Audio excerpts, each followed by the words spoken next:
Hey guys, welcome back to another video. Today I'm going to be reading the last two chapters of The Puppy Place Buddy so that we can move on to Weirdo. I've had lots of requests asking to do Weirdo, so let's do it. Let's get into it. Chapter 9. Welcome to our party, Lizzie said to a woman with a little boy. Lizzie was greeting people at the bookstore door. Would you like a balloon? She handed the boy a red balloon with a picture of a dog on it. There's cookies and punch in the children's section, and later on Mary Thompson will be reading and signing her books. Lizzie's great idea had come to life. 3 weeks' worth of planning had paid off. It was obvious already that the Lucky Dog party was going to be an event to remember. Everyone had helped with the planning. Ms. Dobbins and Julie from the shelter, Dr. Gibson, Jerry Small, and even Mary Thompson had been meeting at the Peterson house. They'd worked out every detail of the party. Lizzie couldn't believe that Charles had got the author to help out. Having Mary Thompson at the party was going to bring lots of people to the bookstore. And she was a lot of fun as well. When they had their meetings, Mary always wanted to get the business part out of the way first so they could move on to playing with the puppies.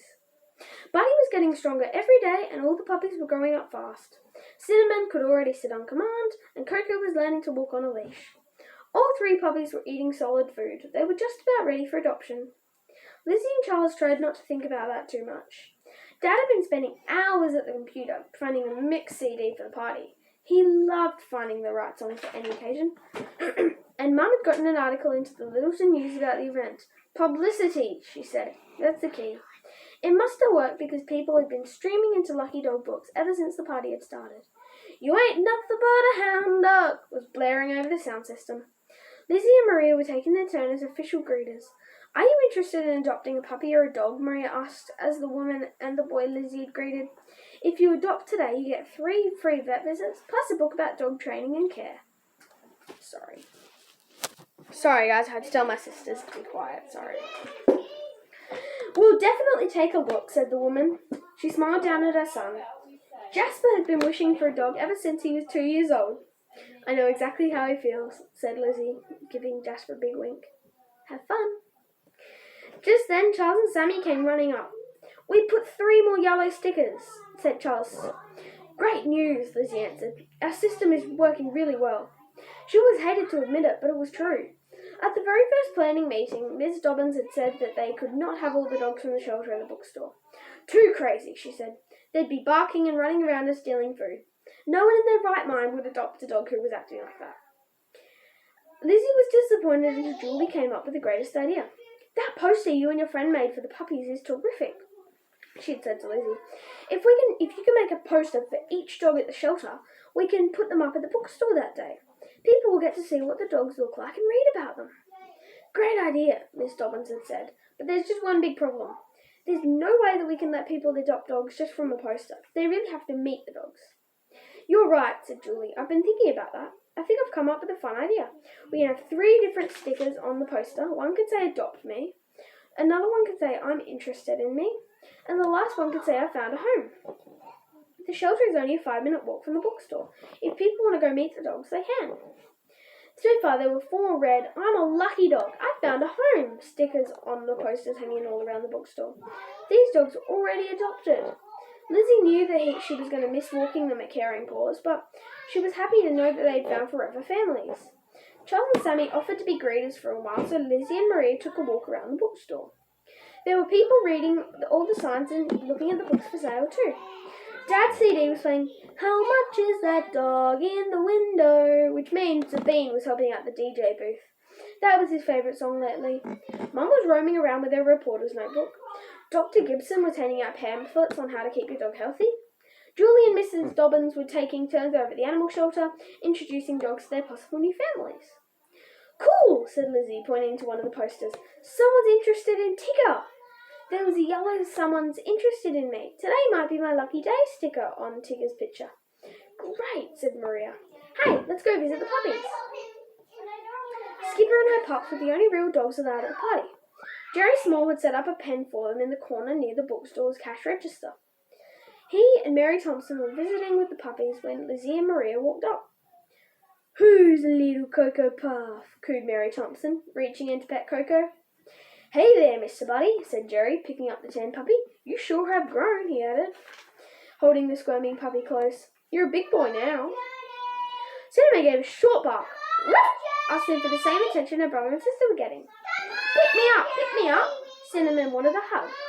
Coco licked the nice lady's hand. "Yummy!" Buddy felt safe in the big man's arms, but where was Lizzie? And Charles? And his mum? He missed them all. Skipper walked her puppies proudly. They were growing up so well. It was so good that they liked to be around people since they couldn't take care of them forever. Soon they would be on their own. "Hey, what's this?" Maria asked. Lizzie's face fell when she saw the thread. "I found the home stickers on the puppy's pen." "All the puppies have been adopted?" she blurted. "No!" Somehow she never expected this. She knew her family were only fostering the puppies, but she still wasn't prepared to see them go to their real homes. "I thought you'd be glad," said Mary Thompson. "Glad for Coco and Cinnamon, and glad for me." She picked up Cinnamon and cuddled both puppies together next to her smiling round face. "You mean?" Lizzie stared at her. Mary Thompson nodded. "I'm taking both of these girls. I fell in love with them. Plus, it's always time to write a sequel to So Many Puppies. Everyone tells me how much they love that book. Now Coco and Cinnamon could star in another story." "And I'm taking Buddy," said Jerry Small. A place called Lucky Dog Books needs a dog. This little guy will grow up here and be my mascot." "Wow!" was all that Lizzie could say. This was good news. No, it was great news. All three puppies had found excellent homes, so why did she feel like crying? "I don't know why I feel so sad when the party was so fun," Mum said. "I'm sad too," said Charles. "I know what you mean," said Dad. "I'm sad," said the bean with a loud wail. Lizzie sniffed and wiped her eyes. The lucky dog party was over, and the Petersons were home alone for what seemed like the first time in weeks. The party had been a huge success. At least 7 dogs had found homes, and the puppies had found homes too. Which was probably why the Petersons looked so miserable, even though they were pretending to celebrate with ginger ale and pizza. They sat in the kitchen watching all 3 puppies romp around together for one of the last times. They would be going to their new homes in a few days. Today was Saturday. On Wednesday, the puppies would get one last checkup from Dr. Gibson. Unless something changes, she had told Lizzie, the puppies should be ready to go to their new home that day. The puppies were being as funny as always. Coco was nosing towards the puppy dish, ready to climb inside. Cinnamon walked right over her sister in search of the puppy's new favourite toy, a rubber chicken. Buddy let out a ferocious puppy growl as he pretended to fight for the chicken, tugging it away from Cinnamon. The boy puppy was still smaller than her sisters, but now he was strong and healthy. "Oh, look!" Coco found a crumb of hidden food. "Yummy!" Cinnamon growled back at Buddy. "Hey, give me that chicken!" "No, it's mine!" Buddy let his sister know that she couldn't have the chicken all to herself. She couldn't bully him around anymore. "Hey, you," Mum said to Buddy as she picked him up to give him a hug. "Leave your poor sister alone." She nuzzled her nose into Buddy's neck. Then Lizzie heard her sniff. "Mum, you're crying." "I'm not," Mum answered. "Maybe I just became allergic to dogs." But Lizzie and Charles knew the truth. Mum had fallen in love with all the puppies, just like they had. And all the puppies everyone in the Peterson family loved best. Maybe it was because they needed their help most of all. Maybe it was because they were so small and cute. Whatever it was, the Petersons were going to have a very, very hard time saying goodbye to Buddy. Over the next few days, the Petersons spent as much time as they could with the puppies. Mum kept feeding Buddy by hand, even though he finally got strong enough to push his sisters aside when he was hungry. Lizzie and Maria took dozens of pictures of the puppies for a scrapbook that they were making. Dad brought home new puppy collars for each of them, red for Cinnamon, purple for Coco, and green for Buddy. And Charles and Sammy played with the puppies for hours. Of all the puppies, everyone in the Peterson family loved Buddy best. Maybe it was because they needed their help most of all. Maybe it was because he was so small and cute. Whatever it was, the Petersons were going to have a very, very hard time saying goodbye to Buddy. Over the next few days, the Petersons spent as much time as they could with the puppies. Mum kept feeding Buddy by hand, even though he had finally got strong enough to push his sisters aside when he was hungry. Lizzie and Maria took dozens of the pictures of the puppies for a scrapbook they were making. Dad brought home new puppy collars for each of them. Red for Cinnamon, purple for Coco, and green for Buddy. And Charles and Sammy played with the puppies for hours trying to teach them manners for their new homes. Wednesday arrived all too soon. After dinner, Dr. Gibson was the first to arrive. She got right down on the kitchen floor and played with the puppies while she checked them over.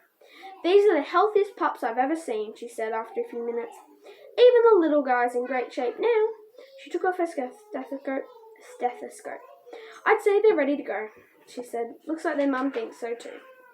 It is true that Skipper had become less and less patient with the puppies. She still cuddled with them when they were sleepy, but she didn't put up with their play biting or baby growls. She let them know that she deserved respect, batting them away with their paw when they got too rough. Jerry Small and Mary Thompson arrived next. "Where are those sweet girls?" Mary asked, coming into the kitchen. "Oh, cuties, I can't wait to take you home." She sat down on the floor and pulled Cinnamon and Cocoa onto her lap. Jerry Small looked uncomfortable. Lizzie wondered why he wasn't picking Buddy up. "Listen," he said to the Petersons, "I've got good and bad news." "Well, tell us the good news first," said Dad. "Business is booming," reported Jerry with a big smile. "Lucky Dog Books has been incredibly busy all week. Our grand opening party really did the trick. Now everyone knows I'm there." "So what's the bad news?" asked Charles. He held his breath. Could it really be what he hoped it would be? "Well," said Jerry, "I guess the bad news is that I think the store is too busy for such a young puppy. I'm afraid Buddy wouldn't get the attention he deserves." "So, you're not going to have a dog at the store after all?" Lizzie asked. She saw Jerry and Mary exchange a look. I'd still like to have a dog," Jerry said. "I was wondering if I could adopt Skipper. I think she'd love it at the store." He bent to pat Skipper's ears. "What do you think, girl? Want to come be a bookstore dog?" Skipper thumped her tail. "I think that means yes," said Dad. "That's wonderful news, Jerry. Of course Skipper needs a home too, and I'm sure she would love to be a bookstore dog." "But what about Buddy?" Jerry asked. Now Lizzie saw her mother and father exchange looks. She crossed her fingers. Mum gave a tiny nod. "I think Buddy has already found a home," said Mum. "Right here with us." She went to scoop up the tan puppy and give him a hug. Dad put one arm around his shoulders and reached the other hand to tickle Buddy under the chin. Lizzie and Charles whooped, whooped, whooped. "Finally, we have a puppy of our own," yelled Charles. "Buddy, Buddy, Buddy," chanted the Bean, dancing around the kitchen. "You're going to stay right here with us," Lizzie told Buddy. She reached out to touch the heart on his chest, crying and smiling at the same time. Buddy looked from one happy face to the other. What was everyone so excited about? He had known it all along. He belonged here in this house with his family. Buddy had found the perfect forever home.